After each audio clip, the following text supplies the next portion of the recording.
जय हिंद साथियों, आज के इस वीडियो में सीखेंगे हिंदी टू इंग्लिश ट्रांसलेशन की इस कड़ी में कि एडिशन टू ए स्टेटमेंट का यूज हम लिखने में कैसे करते हैं। कई बार दो स्टेटमेंट यानी कि व्यक्ति दो है, स्टेटमेंट एक ही है जो दो बार हम रिपीट करते हैं। जैसे एग्जांपल से समझिए, जैसे अगर मैं यहाँ पे कह रहा हूँ कि he does not tell a lie, he does not tell a lie and he too doesn't tell a lie. He too doesn't tell a lie. तो यहाँ पे गौर करिएगा, ये स्टेटमेंट है कि वह झूठ नहीं बोलता, यहाँ भी है कि वह झूठ नहीं बोलता। यहाँ पे व्यक्ति दो रख रहे हैं, सी डजंट टेल अ लाई।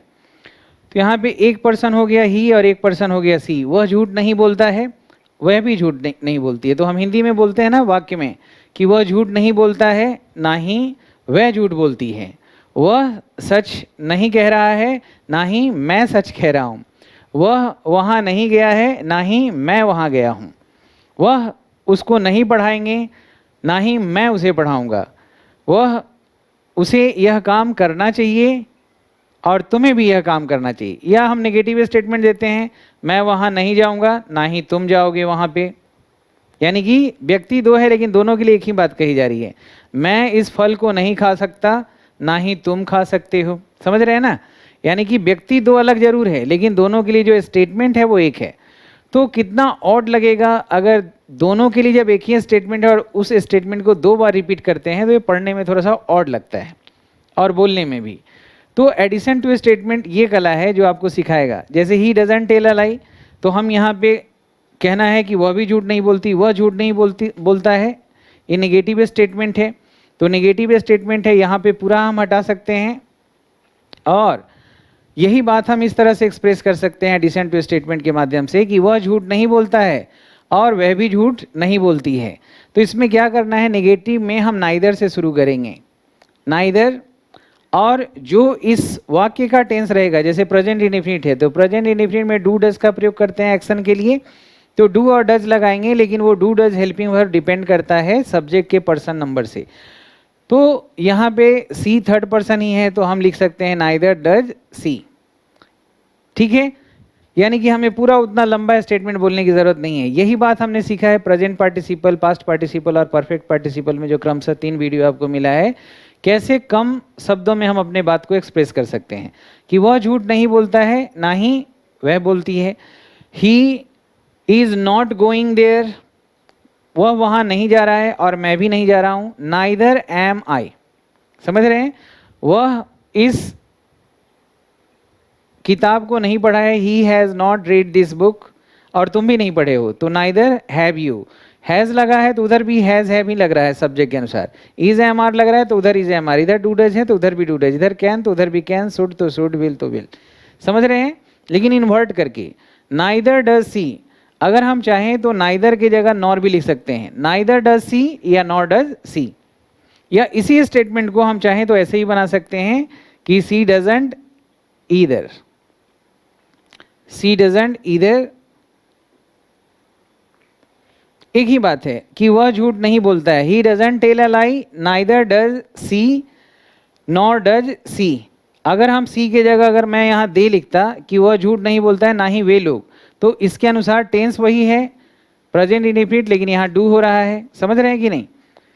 यहाँ पे दे अगर लिख रहे हैं तो यहाँ पे क्या हो जाएगा, डोंट हो जाएगा। आ रही है बात समझ में? करेक्ट। लेकिन अगर ये स्टेटमेंट पॉजिटिव होता, अगर यहाँ पे होता कि ही डजंट टेल अ लाई की जगह ही टेल्स अ लाई, तो ये पॉजिटिव स्टेटमेंट है। तो पॉजिटिव स्टेटमेंट में नाइदर या नॉट से शुरू नहीं करके क्या करेंगे, सो लगाएंगे।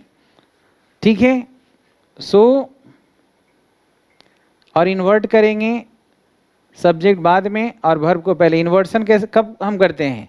पॉपुलरली कॉमनली इन्वर्सन का यूज हम इंट्रोगेटिव सेंटेंस में करते हैं। Are you going there, will you go there, can you go there. Helping verb को सब्जेक्ट के पहले लगा रहे हैं, सेमी इन्वर्सन इसको हम कर रहे हैं।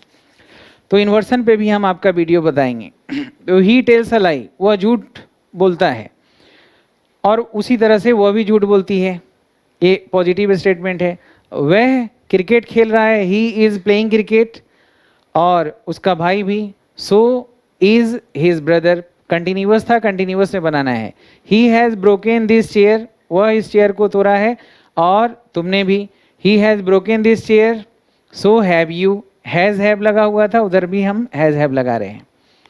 तो अफर्मेटिव और नेगेटिव दोनों स्टेटमेंट को हम बना सकते हैं, लेकिन कब बना सकते हैं ये समझना है कि जब दो व्यक्ति हो लेकिन दोनों के लिए एक ही स्टेटमेंट है, एक ही बात एकदम सिमिलर है, आइडेंटिकल बात कही जा रही है, तब हम नेगेटिव और अफर्मेटिव को देखते हुए हम इसको यूज करेंगे।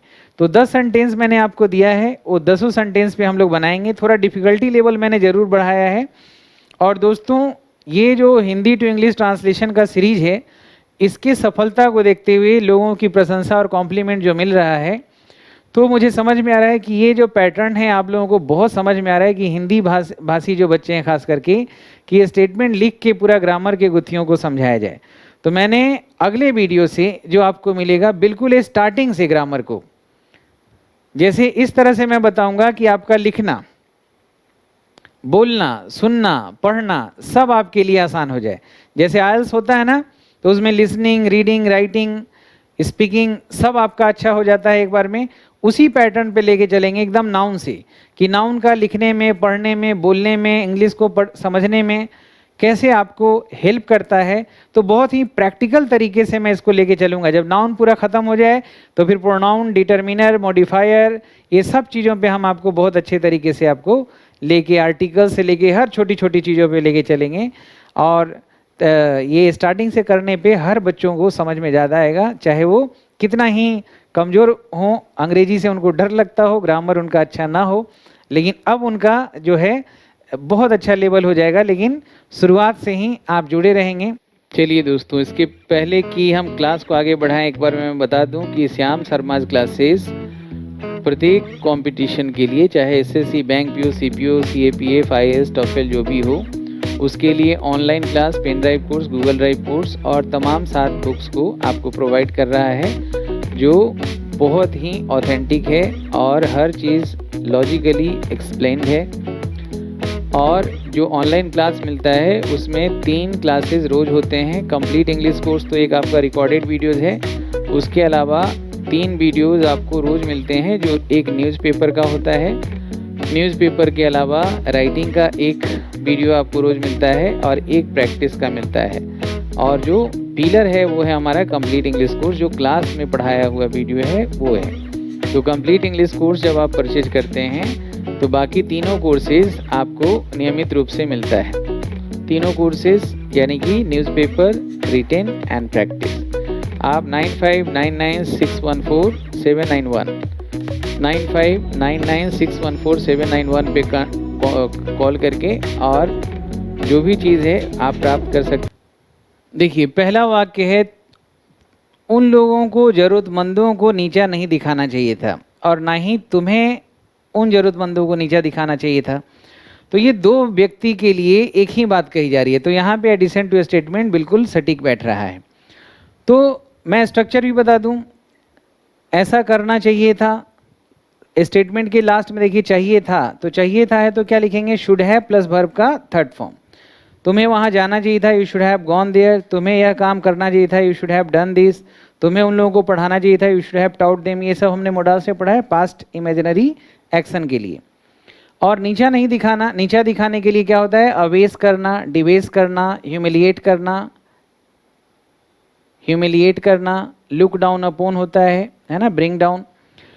तो इसमें हम क्या बनाएंगे, उन लोगों को, नेगेटिव स्टेटमेंट है तो they should not have abused the needy मतलब ज़रूरतमंद लोग। और यही बात तुम्हें भी नहीं करना चाहिए था। तो नाइदर से शुरू करेंगे, neither should you, nor should you, या यू शुड नॉट आइदर। सही है। जैसे देखिए, they should not have abused the needy, nor should you. और नॉर की जगह और क्या लगा सकते हैं, नाइदर शुड यू। या हम इसको, इसके जगह पे जो अंडरलाइंड पार्ट है उसके देखिए, उसके जगह पे हम बोल सकते हैं यू शुड नॉट आइदर। समझ रहे हैं। चलिए अगला वाक्य जरा देखिए।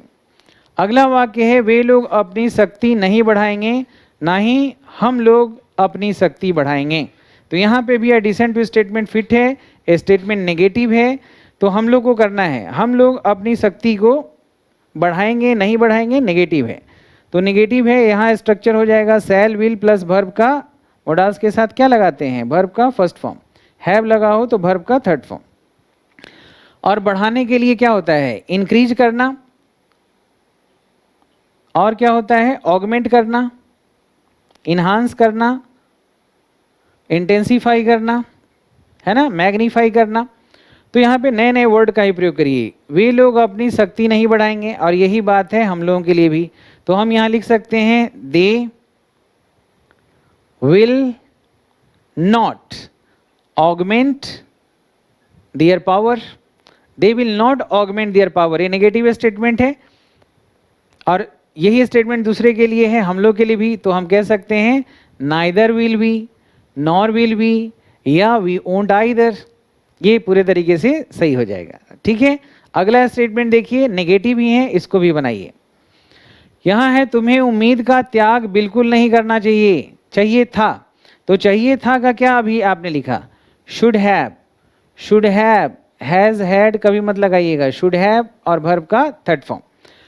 तुम्हें उम्मीद का त्याग बिल्कुल नहीं करना चाहिए था, त्याग करना का क्या होता है, renounce, give up, relinquish, abdicate, abandon. तो तुम्हें उम्मीद का त्याग नहीं करना चाहिए था, तो तुम्हें you should not have renounced your hope, और नेगेटिव है तो क्या हो जाएगा, neither should your friends nor should your friends, या your friends should not either. सही है। चलिए अगला वाक्य देखिए, क्वेश्चन नंबर 4 है, मैं उसे शांत नहीं करूंगा, ना ही तुम ऐसा करोगे। मैं उसे शांत नहीं करूंगा, तो ये फ्यूचर इंडेफिनिट में है, तो फ्यूचर इंडेफिनिट के लिए हम लगाते हैं शैल विल। तो यहाँ शैल विल लिखिए दोस्तों, वर्ब का फर्स्ट फॉर्म। और यहाँ पे जो लिखा हुआ है शांत करना, तो शांत करना के लिए आपको पता है ना वर्ड, एटेनुएट का मतलब शांत करना होता है, एशवेज भी होता है, एशवेज का मतलब भी शांत करना होता है, कूल डाउन करना, मॉलिफाई भी होता है, प्लेकेट भी होता है, पैसिफाई भी होता है, सूद करना होता है, ईज करना होता है। तो एक एक वर्ड यूज करना सीखिए। मैं उसे शांत नहीं करूंगा, नेगेटिव स्टेटमेंट है, आई शैल नॉट एटेनुएट हिम, और क्या हो जाएगा, तुम भी ऐसा नहीं करोगे, nor will you, neither will you, या यू ओंट आइदर, यानी यू विल नॉट आइदर। आ रहा है समझ में। अगला वाक्य देखिए, वह इस दृष्टिकोण का खंडन नहीं करता, ये भी नेगेटिव स्टेटमेंट है, इसके बाद 5 पॉजिटिव स्टेटमेंट देंगे अफर्मेटिव में। वह इस दृष्टिकोण का खंडन नहीं करता है, प्रेजेंट इंडेफिनिट में है, और ना ही तुम इस दृष्टिकोण का खंडन करते हो, यही बात है ना। तो एक ही बात कही जा रही है दोनों व्यक्ति के लिए, प्रेजेंट इंडेफिनिट टेंस है तो टेंस दोनों तरफ एक ही रखना है। तो क्या हो जाएगा, ही डज नॉट, खंडन करना। अच्छा यहाँ पे देखिए डज डू लगाएंगे नेगेटिव में, और इसके बाद do does did shell will, इस सब के बाद वर्ब का फर्स्ट फॉर्म। और खंडन करना का है, ये वर्ड देख रहे हैं, दो चीज़ों से आपको सामना हो रहा है, एक ग्रामर और दूसरा वोकेबलरी। तो दोनों को जब मिलाएंगे तब आपका लिखना पढ़ना सुनना सब आसान हो जाएगा। तो यहाँ पे हम क्या लिखेंगे दोस्तों, अच्छा दृष्टिकोण को अप्रोच भी बोल सकते हैं और पॉइंट ऑफ व्यू भी बोल सकते हैं। तो खंडन करना का होता है कॉन्ट्रोवर्ट करना, रिफ्यूट करना, है ना, रिफ्यूट करना, इनवैलिडेट करना। तो यहाँ पे है वो इस दृष्टिकोण को खंडन नहीं करता है, तो क्या हो जाएगा, he does not controvert this point of view, nor do you, does क्यों नहीं लगा, क्योंकि सब्जेक्ट यू था, नॉर यू डू गलत हो जाएगा, सब्जेक्ट के पहले आना चाहिए वर्ब, और दूसरा क्या था नॉर की जगह, नाइदर डू यू, या क्या कह सकते हैं, यू डू नॉट आइदर। तो ये स्टेटमेंट हमारा बिल्कुल सही है। अब पॉजिटिव स्टेटमेंट में हम बात कर रहे हैं, हम लोग प्रकृति को गंदा कर रहे थे, टेंस हमारा पास्ट कंटिन्यूअस है तो दोनों तरफ पास्ट कंटिन्यूअस ही रखेंगे, नंबर पर्सन का ध्यान जरूर रखेंगे। हम लोग प्रकृति को गंदा कर रहे थे, तो पास्ट कंटिन्यूअस है, तो पास्ट कंटिन्यूअस में क्या प्रयोग करते हैं, वॉज, वर और वर्ब का फोर्थ फॉर्म यानी आईएनजी फॉर्म। और पॉल्यूट करना का मतलब गंदा करना है, तो आपको पता है पॉल्यूट करना, बेस्मिर्च करना, लेकिन एक वर्ड और हम लोग यहाँ लिखेंगे नया, कंटेमिनेट करना। नए वर्ड्स को अगर रिकॉल करते हैं लिखने पढ़ने में तभी ये आपका अपना बन पाएगा धीरे धीरे। तो क्या हो जाएगा, हम लोग प्रकृति को गंदा नहीं कर रहे थे, तो क्या हो जाएगा, we were not contaminating nature. The nature बोलेंगे तो एक और गलती होगा, नेचर के पहले, साइंस के पहले द नहीं लगाते, कंटेमिनेटिंग नेचर। सो वर दे, अच्छा ये पॉजिटिव है, वी वर कंटेमिनेटिंग नेचर, हम लोग नेचर को गंदा कर रहे थे और वे लोग भी गंदा कर रहे थे नेचर को। तो सो वर दे, अफर्मेटिव में सो वर, वाज क्यों नहीं लगाया, क्योंकि वहां पे दे प्लूरल नंबर था। अच्छा इज एम आर क्यों नहीं लगा दिया सेकेंड में, क्योंकि पहले पास्ट कंटिन्यूअस है तो उधर भी पास्ट कंटिन्यूअस। अच्छा बनाया क्यों, क्योंकि दोनों के लिए, दोनों व्यक्ति के लिए एक ही बात कही जा रही है, तभी हमने बनाया ऐसा। सही है। चलिए अगला देखिए 7, तुम अपने धन को बर्बाद कर रहे हो और उसी प्रकार वे लोग भी ऐसा कर रहे हैं। तो ये प्रेजेंट कंटिन्यूअस है, तो प्रेजेंट कंटिन्यूअस में दोस्तों इज एम आर का प्रयोग करते हैं, वर्ब का आईएनजी फॉर्म, और बर्बाद करना का वेस्ट तो होता ही है। यहाँ पे हम एक नया वर्ड लिखेंगे, डेसीमेट, नष्ट करना। तो हम यहाँ पे बना सकते हैं कि तुम अपने धन को बर्बाद कर रहे हो, तो यू के अनुसार are decimating your riches, your wealth, your opulence, और वे लोग भी ऐसा कर रहे हैं, so are they. Continuous present का था, दोनों तरफ प्रेजेंट कंटिन्यूअस। सही है, आ रहा है समझ में, आसान है ना बिल्कुल। इससे भी आसान आपको लगेगा जब हम बिल्कुल शुरुआत से नाउन से शुरू करेंगे सब कुछ। चलिए अगला वाक्य देखिए, तुम अपने परिवार को कलंकित कर चुके हो, तुम अपने परिवार को कलंकित कर चुके हो उसी प्रकार वह भी। ये प्रेजेंट परफेक्ट का है, चुके हो, तो प्रेजेंट परफेक्ट में हम यहाँ पे क्या लगाएंगे, हेल्पिंग वर्ब हैज, हैव, और वर्ब का थर्ड फॉर्म। कलंकित करना का क्या होता है, डेनिग्रेट करना, स्टिग्मेटाइज करना। तो इसका देखिए हो जाएगा, तुमने किया है, you have denigrated your family, और वह भी, so has he, is, do, does, shall भी नहीं लगा, हैज ही लगा है। इधर प्रेजेंट परफेक्ट तो उधर प्रेजेंट परफेक्ट, लेकिन इधर हैव लगा यू के अनुसार, उधर हैज लगा ही के अनुसार, और इन्वर्ट करके बनाया हुआ है, स्टेटमेंट पॉजिटिव है। यानी तुमने अपने परिवार को कलंकित किया है और वह भी अपने परिवार को कलंकित किया है, लेकिन दो बार ना बोल के एडिशन टू स्टेटमेंट से बहुत ही शॉर्ट में हमने बात को कह दिया, और कितना खूबसूरत लग रहा है बोलने में, लिखने में, पढ़ने में। चलिए अगला जो है, मैं अपनी समस्याओं को कम करूंगा, ये फ्यूचर इंडेफिनिट में है और ये आपका अफर्मेटिव स्टेटमेंट है। तो करूंगा, शैल विल का प्रयोग करिए, इनके साथ वर्ब का फर्स्ट फॉर्म लगाइए, और कम करना, जैसे बढ़ाना का ऑगमेंट था, तो कम करना का डिक्रीज होता है ना, हम कुछ नया वर्ड कोशिश करेंगे कि यूज करें। ड्विंडल करना, कर्टेल करना, डिमिनिश करना, शॉर्टन करना होता है ना, कम करना। तो मैं अपनी समस्याओं को कम करूंगा, तो क्या हो जाएगा, आई नहीं बोलना है, I will dwindle my problems, curtail my problems, diminish my problems, decrease my problems, lessen my problems, so will you। आ रहा है समझ में। चलिए लास्ट देखिए, और इस तरह से एडिशन टू स्टेटमेंट पे विजय प्राप्त कर लिया हमने। वे लोग लाचार होने का बहाना करेंगे, ये फ्यूचर में है, यही वाला स्ट्रक्चर रहेगा। और बहाना करना, इसके लिए क्या होता है, डिसिमुलेट। प्रिटेंड तो आपको पता है, एक नया वर्ड दे रहे हैं, डिसिमुलेट,